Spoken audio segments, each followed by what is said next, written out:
Al-Imam Nawawi membolehkan bid'ah hasanah. Al-Imam Al-Iz bin Abdissalam juga membolehkan bid'ah hasanah.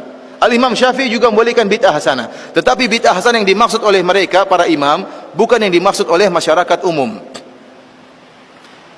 Yang dimaksud dengan bid'ah hasanah oleh mereka adalah sarana-sarana. Contohnya apa? Makanya saya akan bacakan di sini perkataan Al-Iz bin Abdissalam tentang yang dimaksud oleh bid'ah hasanah oleh beliau. Al-Iz bin Abdissalam ini ulama besar mazhab Syafi'iyah yang dinukil perkataannya oleh Imam Nawawi sehingga mengikuti mengatakan bahwasanya bid'ah terbagi menjadi 5. Dia mengatakan bid'ah terbagi menjadi 5. Dan sebelum saya membacakan perkataan beliau, saya ingin jelaskan.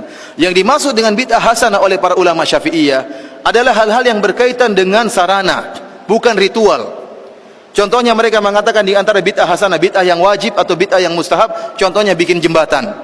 Contohnya bikin pondok. Bikin pondok ada enggak di zaman Nabi? Pondok ada enggak di zaman Nabi? Enggak ada. Di zaman Nabi orang belajar di masjid, enggak ada pondok. Tetapi di zaman sekarang dibuat pondok. Pondok itu bukan ritual ibadah, tapi pondok itu sarana untuk bisa belajar agama. Kemudian contohnya mereka mengatakan ilmu nahwu dan sorof, ilmu bahasa Arab. Di zaman Nabi tidak ada namanya ilmu nahwu dan sorof. Kenapa? Karena para sahabat semuanya bisa bahasa Arab.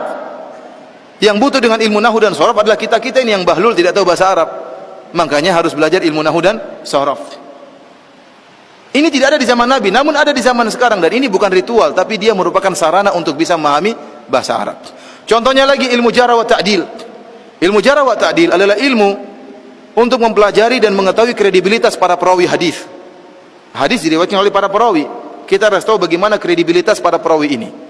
Bisa enggak diambil periwayatannya atau tidak? Di zaman Nabi ilmu ini tidak ada. Kenapa? Karena para sahabat langsung meriwayatkan hadis dari Nabi, tidak melalui perantara perawi. Di zaman sekarang butuh, karena dari sahabat sampai kepada kita banyak perawinya. Maka butuh namanya ilmu jarh wa ta'dil. Ilmu ini dinamakan dengan bid'ah yang wajib menurut sebagian ulama. Kita bilang ini yang dimaksud oleh para ulama dengan bid'ah hasanah adalah masalah sarana. Contohnya apa? Mikrofon, ini juga bid'ah. Tapi dia sarana. Contohnya mereka mengatakan bid'ah hasanah adalah pengumpulan Al-Quran. Di zaman Nabi tidak ada pengumpulan Al-Quran, tetapi Al-Quran ditulis dalam lembaran-lembaran yang terpisah-pisah.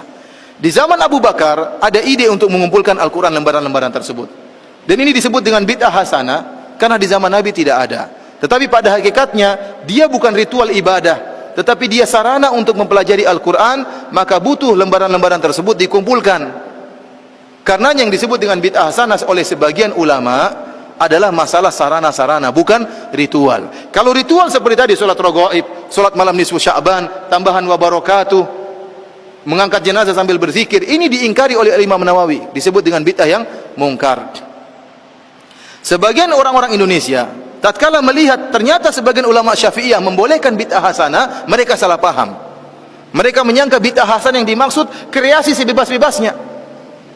Padahal tidak, yang dimaksud dengan bid'ah hasanah adalah masalah sarana dan sarana, bukan membuat ritual ibadah yang baru.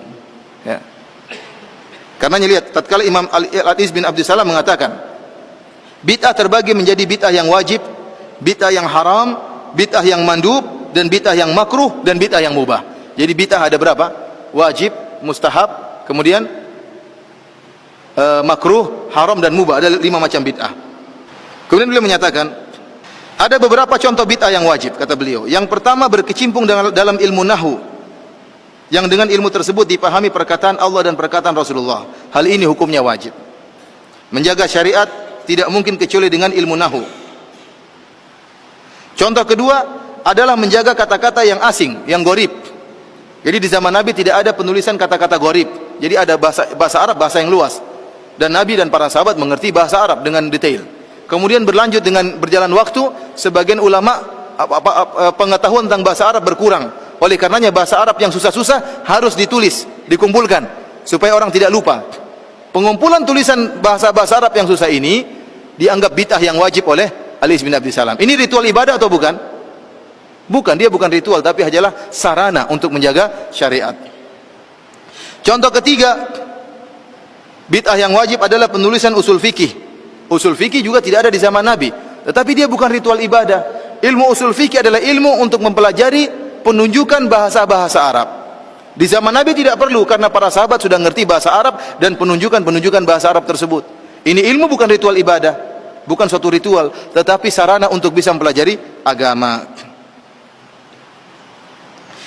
Dia sebutkan juga di antara contoh bid'ah yang mustahab, di antaranya pembuatan ar-rabat dan sekolah-sekolah, buat pondok, sekolah-sekolah, ini bid'ah hasanah.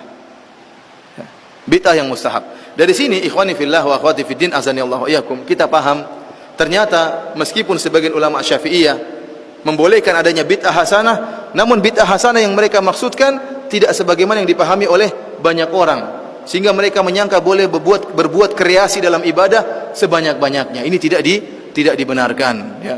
Yang dimaksud bid'ah hasanah oleh mereka hanyalah, ya, perkara-perkara yang berkaitan dengan sarana dan bukan ritual ibadah. Karena kalau kita membuka bab ini, setiap orang boleh bikin ritual agama, maka akan banyak kelompok-kelompok yang aneh-aneh. Akan banyak kelompok yang aneh-aneh. Ada yang berzikir dengan menggerakkan kepalanya, la ilaha illallah, ya, seperti itu apa? Illallahnya harus begini. Kenapa begitu? Enak saya rasakan kalau. Kenapa kalau saya illallah sebelah kiri enak atau tidak, ya? Orang juga, ya. Oleh karena saya katakan bid'ah hasanah semuanya relatif, tidak ada yang absolut. Beda dengan syariat. Kalau syariat Islam, solat berjamaah semua sepakat itu baik, bersedekah semuanya sepakat itu baik, solat malam semuanya sepakat itu baik. Tetapi bid'ah hasanah pasti ada khilaf.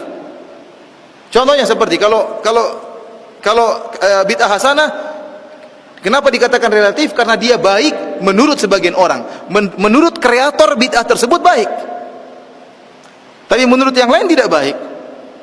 Contohnya orang-orang Syiah tatkala berbuat bid'ah memukul-mukul tubuh mereka tatkala 10 Muharram, hari Asyura. Kita bilang itu perbuatan buruk, tapi kata mereka orang Syiah ini baik. Dengan saya memukulkan diri saya, mengeluarkan darah, saya ingat bagaimana perjuangan Hussein, menambah iman saya.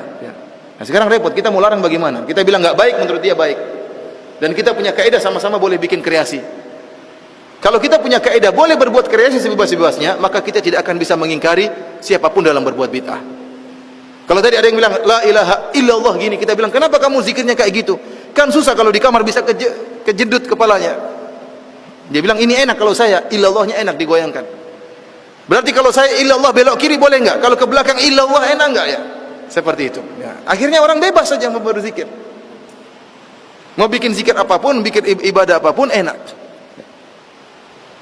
Oleh karena kita bilang suatu yang hasanah bid'ah itu pasti relatif. Namun anehnya masing-masing merasa itu yang baik dan memburukan yang lainnya. Sekarang ada banyak 5 pelaku bid'ah misalnya. Ada thariqah misalnya, thariqah Rifaiyah, ada thariqah Tijaniyah, ada thariqah Naqsyabandiyah. Masing-masing punya bid'ah khusus. Masing-masing punya bid'ah khusus. Masing-masing punya salawat khusus. Masing-masing punya cara ibadah khusus. Yang satu menganggap dia yang terbaik, yang lain kurang baik, yang lain juga demikian. Masing-masing merasa terbaik. Itulah akibat dari bid'ah. Padahal ikhwani fillah azanillahu iyyakum, kalau boleh bebas berbuat bid'ah, boleh berkreasi dalam ibadah, maka saya punya ide untuk berkreasi. Ide saya untuk berkreasi, saya punya ide yang sangat indah. Saya akan katakan kepada mereka, para pencetus bid'ah, saya punya ingin bikin bid'ah. Bid'ah saya adalah tidak boleh beribadah kecuali dengan pemahaman para sahabat. Dengan cara seperti ini umat Islam akan bersatu. Oh, mereka bilang, oh nggak boleh kalau itu. Ya, berarti saya punya bid'ah, kamu nggak nolak. Ya, kalau gitu saya juga boleh nolak bid'ah kamu. Karena ikhwan, bid'ah tidak ada yang absolut, semuanya relatif. Baik menurut masing-masing penciptanya, buruk menurut yang lain. Berbeda dengan syariat Islam, maka yang sudah sempurna, maka disepakati kebaikannya oleh seluruh, ya, umat Islam, ya.